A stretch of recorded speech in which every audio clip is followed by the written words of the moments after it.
Bonjour à tous, c'est Julien et bienvenue dans cette nouvelle vidéo. Aujourd'hui, on va voir ensemble comment avoir ses premiers clients en tant que freelance vidéaste. Mais avant ça, l'introduction.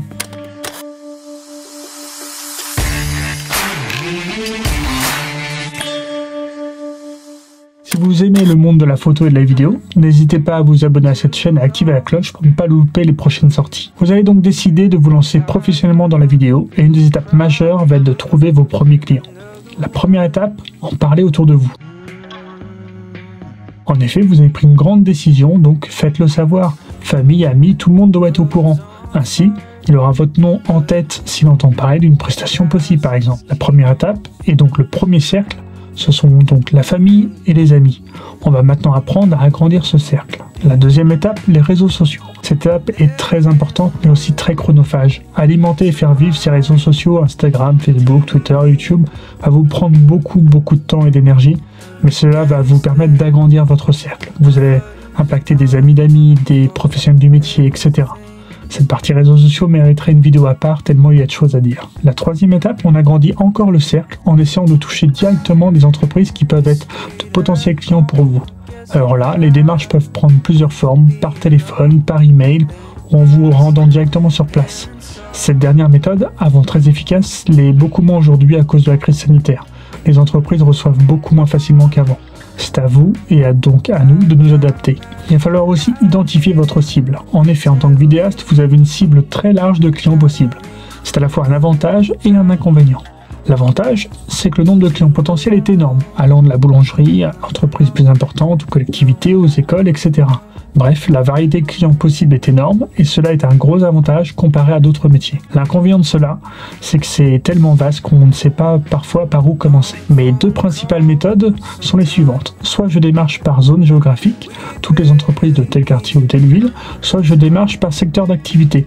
Par exemple, je me dis cette semaine, je démarche tous les haras de la région. Ça permet de rétrécir sa cible le temps d'une démarche avant de passer à une autre cible. Attention, vous n'avez pas démarché toutes les entreprises. Il y en a forcément à éliminer d'office. Par exemple, une entreprise qui n'a pas de site internet, car elle juge ne pas en avoir besoin ou faute de moyens, ne va sûrement pas être intéressée par une prestation vidéo. C'est du bon sens. Dernier conseil concernant le démarchage pour les entreprises, essayez d'identifier la personne qui a le meilleur ratio entre facile à joindre et qui peut prendre des décisions. En effet, si vous envoyez un mail directement au standard, au secrétariat ou quoi que ce soit, forcément, la personne qui va recevoir votre email, elle va pas pouvoir prendre une décision de vous recevoir ou quoi que ce soit, il faut qu'elle transmette, les mails c'est perdu, ainsi de suite, vous avez moins de chances d'être impactant en fait.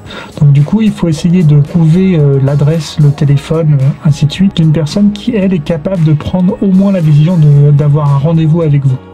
Et après, vous verrez plus tard pour une décision, pour une prestation. J'aimerais revenir sur un dernier point pour trouver des clients.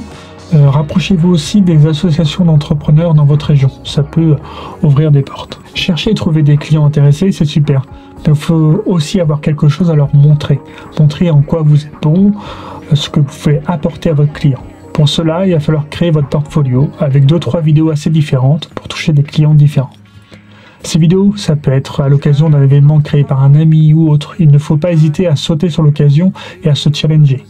Non seulement vous allez produire du contenu pour mieux vous vendre, mais aussi ça va vous permettre d'apprendre. Et c'est ça qui fera de vous un meilleur professionnel. On arrive vite à la question, est-ce que je dois faire dans le gratuit pour commencer? Cette question mériterait elle aussi une vidéo à part entière. La réponse courte va être une réponse de Normand, oui et non. Oui, car faire une première petite prestation pour un petit commerce ou une commune, allez vous présenter à votre mairie, ça peut vraiment vous apporter des contacts faciles. Donc faire cette prestation gratuite va être du gagnant-gagnant pour vous et le client. Ce dernier a une belle vidéo pour lui, sans que ça lui coûte grand-chose, et à vous, ça permet d'alimenter votre portfolio et donc l'impact sur vos futurs clients. Mais attention, tout travail mérite salaire, et donc je vous conseillerais de faire 1 ou 2 projets maximum gratuits, car sinon vous allez dévaloriser votre travail.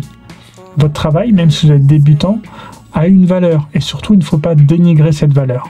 Donc 1 ou 2 projets gratuits, mais pas plus. Dans tous les cas, avoir ses premiers clients rémunérés prend du temps et c'est normal. Ne perdez surtout pas confiance en vous. Si vous faites du travail de qualité et que vous persistez, ça marchera forcément. Il y a souvent un effet boule de neige. Un premier client très content va en parler autour de lui et ainsi de suite. La qualité d'un travail, et son contraire d'ailleurs, se communique très vite. Et après quelques temps d'activité, vous allez passer à la deuxième grande étape, celle où ce sont les clients qui viennent vous chercher car ils aiment votre qualité de travail. Alors ça, c'est extrêmement gratifiant, alors accrochez-vous pour arriver à cette étape. Voilà, j'espère que vous avez aimé cette vidéo, n'hésitez pas à lâcher un pouce bleu si c'est le cas. Comme d'habitude, c'est assez dur de tout mettre dans une vidéo de 10 minutes, alors n'hésitez pas à utiliser l'espace commentaire pour vos remarques et vos questions. Ceux qui commencent à me connaître savent que je réponds toujours avec plaisir et plutôt rapidement. Donc voilà, c'est vraiment encore une fois une vidéo pour échanger ensemble sur voilà, comment vous avez fait pour avoir vos premiers clients ou ceux qui débutent. Voilà, n'hésitez pas à poser vos questions, j'y répondrai avec plaisir. En attendant, prenez soin de vous et à bientôt pour une prochaine vidéo.